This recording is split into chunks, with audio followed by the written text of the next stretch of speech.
Hello student, welcome to Guruji classes. आज हम करेंगे क्लास 10th NIUS हिंदी के सब्जेक्ट का। जो मेरे से स्टूडेंट बहुत बार ये बोल रहे थे कि सर व्याख्या कैसे करते हैं, क्वेश्चन पेपर में व्याख्या आती है, इतने सारे दोहे और कविता वगैरह लिखी हुई है, किस तरीके से इनकी व्याख्या करी जाएगी, कैसे प्रसंग लिखा जाएगा, किस तरीके से एक्सप्लेनेशन करी जाएगी। तो आज इस चीज का सॉल्यूशन मैं यहाँ पर लेके आ चुका हूँ आप बच्चों के लिए। जल्दी से मेरे साथ व्याख्या और कविता का सौंदर्य करने सीख लीजिए। और अगर आपने मेरा चैनल पर लाइक नहीं करा है, शेयर नहीं करा अपने फ्रेंड्स के साथ और सब्सक्राइब भी नहीं करा है, उन व्यूवर से बहुत ज्यादा गुजारिश है जो मेरे चैनल को देखते हैं, प्लीज प्लीज प्लीज आप मेरे चैनल को सब्सक्राइब करें। सब्सक्राइब करके आप मेरे चैनल को देखें ताकि मुझे पता लगे कि मेरे व्यूवर्स मुझे कितना पसंद कर रहे हैं। इसके साथ ही साथ अगर आप मेरे चैनल पर नए जुड़े हैं तो मैं आपको बता दूं कि आपको मेरे चैनल के ऊपर इंपॉर्टेंट क्वेश्चंस मिलेंगे, फ्री नोट्स की PDF मिलेगी, free practical file with solution मिलेगा, फ्री 5 साल के क्वेश्चन पेपर अनसॉल्व्ड मिलेंगे। और यदि आपको सॉल्व्ड चाहिए तो सॉल्व्ड क्वेश्चन के लिए मिनिमम 200 का चार्जेस आपको देना पड़ेगा, जिससे आपको मेरे जो सारे एग्जामिनेशन पेपर्स हैं वो सारे आपको मिल जाएंगे। तो ये सॉल्व्ड के लिए बहुत मिनिमम सा चार्ज मैंने रखा हुआ है और अनसॉल्व्ड के लिए आपको फ्री ऑफ कॉस्ट है PDF। और नोट्स की PDF तो एज यूजुअल आपके लिए फ्री है। चलिए मैं आपको एक लेके चलता हूं एक बहुत पुराने क्वेश्चन पेपर पर, जो मैंने बहुत पहले डाला था, आई थिंक 1 महीने पहले डाला होगा। और आप बच्चों को बताया था कि ये पेपर है 10th क्लास का NIUS का हिंदी का अक्टूबर सेशन का। यह अक्टूबर 2024 के सेशन का सेट C। ये मेरे ही किसी स्टूडेंट का पेपर है और ये उनके स्टूडेंट का पेपर मैंने रख लिया था। और यहां पर इसके अंदर मैं आपको दिखाने वाला हूं कि कैसे यहां पर एक क्वेश्चन आया हुआ है, क्वेश्चन नंबर 28, जो कि 3 मार्क्स का है और इसके अंदर 2 सप्रसंग व्याख्या करने के लिए आया गया। देखिए यहां पर लिखे हुए दो की सप्रसंग व्याख्या करनी, 2 में से किसी एक की। ये वाला जो है आजादी वाला जो है ये लास्ट ईयर का सिलेबस का है, ये आपके अब की बार के सिलेबस में नहीं है। पर अब की बार आपका ये जो दोहे वाला चैप्टर, जो आपकी हिंदी की बुक के अंदर दोहे का जो चैप्टर है, उसमें से ये लास्ट ईयर भी था और अब की बार भी इसके आने के पूरे चांसेस हैं। तो चलिए मैं इस दोहे की ही एक सप्रसंग व्याख्या करके बताऊंगा कि किस तरीके से एक सप्रसंग व्याख्या करी जाती है और क्या फॉर्मेट रहने वाला है। और चलिए शुरू करते हैं इस दोहे की। दोहे का नाम है यहाँ पर पावस। देखिए यहाँ पर देख पढ़ते हैं दोहे को। पावस देखी रहीम मन, कोयल साधे मोन, अब दादुर बक्ता भय, हमको पूछत कौन। मतलब देखिए यहां पर आपको सबसे पहले मीनिंग्स पता हो, यानी कि पावस। ये जो पावस है, ये पावस का मतलब होता है यहां पर वर्षा ऋतु। आपको इनके मीनिंग याद रखो कि इनके मीनिंग्स क्या है। पावस का मतलब है यहां पर वर्षा ऋतु। और इसके बाद कोयल, कोयल का मतलब यहां पर है कोयल, कोयल का मतलब है यहां पर कोयल। और इसके बाद साधे, साधे का मतलब होता है साध लेना, साधे का मतलब होता है साध लेना। देखिए साधे का मतलब है यहां पर साध लेना। साध लेना का मतलब किसी चीज को ठान लेना या सोच लेना। इसका अब दादुर भक्ता भय, दादुर का मतलब क्या होता है? देखिए दादुर का मतलब होता है मेंढक, दादुर का मतलब है मेंढक। हमको पूछत कौन, भक्ता भय। अब दादुर भक्ता भय, हमको पूछत कौन। बक्ता का मतलब होता है, देखिए बक्ता का मतलब यहां पर है, ये देखा बक्ता, बक्ता का मतलब होता है वक्ता। वक्ता का मतलब होता है यानी कि जो बोलने वाला होता है, यानी कि जो बोलता है। वक्ता का मतलब जो बोलता है। तो यहां पर आपको कुछ के मीनिंग्स पता हो, जैसे पावस का मतलब हो गया वर्षा ऋतु, कोयल का मतलब हो गया कोयल, साधे का मतलब हो गया साध लेना, दादुर का मतलब मौन का मतलब देखिए यहां पर मौन का मतलब मौन का होता है चुप रहना, चुप रहना। मौन का मतलब है यहां पर चुप रहना, मौन का मतलब मीन्स चुप रहना। इसके बाद दादुर का मतलब मेंढक, वक्ता का मतलब वक्ता, और हमको पूछत कौन यानी हमें कौन पूछा है। तो चलिए इसको छोटा सा हम यहां पर बताता हूं किस तरीके से आपको करना है। एक सप्रसंग व्याख्या करने के लिए आपको सबसे पहले उसके मीनिंग्स पता हो कि आप करने क्या वाले हैं और आपने अच्छी तरीके से उसको पढ़ा हो। आप सबसे पहले यहां पर लिख देंगे प्रसंग, इधर वाली साइड पर आप प्रसंग लिख देंगे। ऐसे ब्लैक पेन से हेडिंग डालकर आप लिखेंगे। आपको लिखना है सबसे पहले यह दोहा नीति काव्य धारा, यानी कि यह दोहा कवि मतलब आप ऐसे लिख सकते हैं, यह दोहा कवि रहीम ने लिखा है, रहीम ने लिखा है। उनका जो काव्य जीवन था सत्य और मार्मिक मनोहरता के लिए प्रसिद्ध है। आप ये लिख सकते हैं कि उनका काव्य जीवन सत्य मार्मिक, मार्मिक का मतलब होता है यानी कि बहुत सॉफ्ट, और मनोहरता, मनोहरता के लिए प्रसिद्ध है। फिर आपको लिखना है कि इस दोहे में कवि ने क्या बताया। आप यहां पे लिखिए कि इस दोहे में कवि ने कोयल को ज्ञानवान, आप देखिए यहां पर आप लिख सकते हैं कि इस दोहे में कवि ने कोयल को ज्ञानवान, यानी कि कोयल जो है बहुत ज्यादा एक ज्ञानवान व्यक्ति के रूप में दिखाया है, ज्ञानवान व्यक्ति के रूप में दिखाया है। और जो मेंढक है, मेंढक को एक शोर मचाकर ध्यान खींचने वाले व्यक्ति के रूप में दिखाया है। मेंढक को शोर मचाकर ध्यान खींचने वाले व्यक्ति के रूप में दिखाया है। इस तरीके से आपने एक प्रसंग लिख देना है। इतना सा प्रसंग सफिशिएंट है, और फिर साथ ही आपको अपनी व्याख्या कर देनी है, यानी कि इसके अकॉर्डिंग आपको अपने व्यूज लिखने। देखिए व्याख्या, यहां पर आपने लिखना है व्याख्या, और लिखते हैं पावस अर्थात, यानी कि बताते हैं कि पावस अर्थात वर्षा ऋतु आने पर मेंढक पानी से बाहर आ जाते हैं और टर टर करके अपनी तेज आवाज से सबका ध्यान अपनी ओर आकर्षित कर लेते हैं। देखिए यहां पर बोल रहे हैं कि जो मेंढक है उसको एक ऐसे व्यक्ति से दिखाया गया है कि जो टर टर कर कर बोल कर बहुत ज्यादा अपनी ओर कर लेते हैं। मतलब कि यहां पर लिखते हैं अर्थात वे व्यक्ति जो बात को बढ़ा चढ़ाकर बोलते हैं,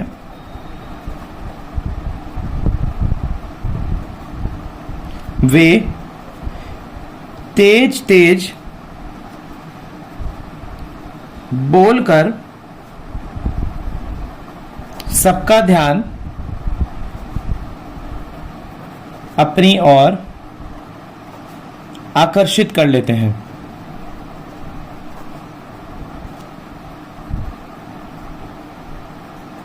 इसी के विपरीत कोयल वसंत ऋतु, इसी के विपरीत कोयल वसंत ऋतु आने का या आने की प्रतीक्षा करती है और सही समय आने पर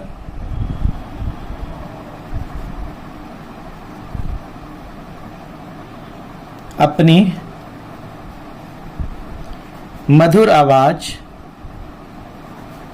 से बोलती है।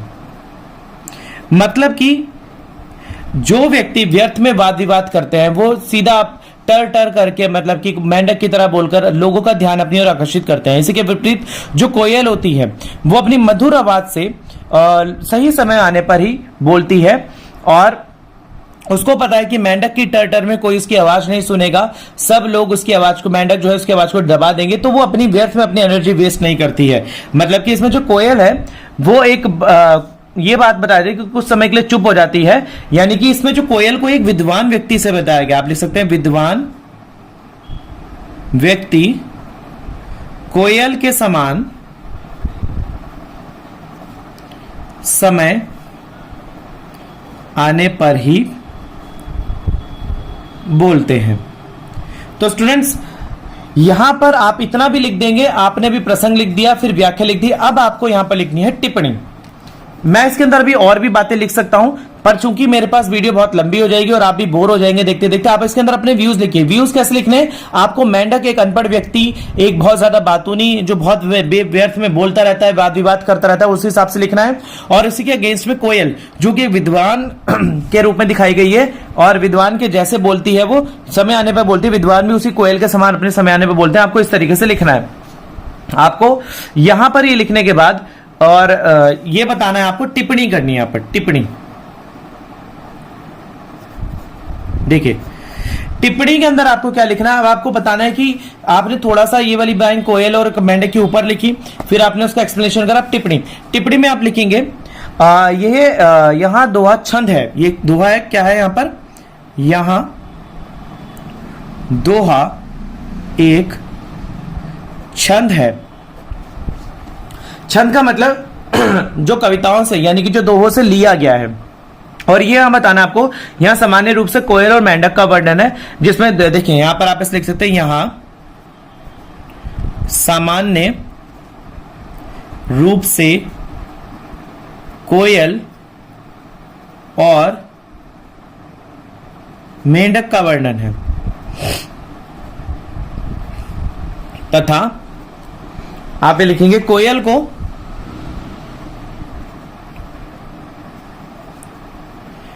विद्वान समान तथा मेंढक को मूर्ख के समान मापा गया है। आपने लिखने के ऊपर क्या बताया गया है कि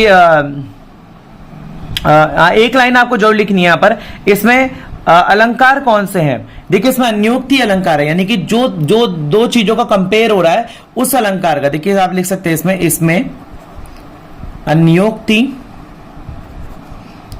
अलंकार है। आपको लिखना है कि कौन सा अलंकार है, ये दोहा छंद है, क्या है, और यहां पर आपको बताना है कि किस किस तरीके के यहां पर मतलब क्या क्या वर्ड्स के मीनिंग बताए गए हैं। देखिए आप यहां लिख सकते हैं इसकी जगह मतलब भक्ता गए का प्रयोग किया। आप यहां पर लिख सकते हैं कि जो लोग बोलते हैं, बहुत ज्यादा बोलते हैं, यानी कि बोलने वाले व्यक्तियों के लिए, बोलने वाले व्यक्तियों के लिए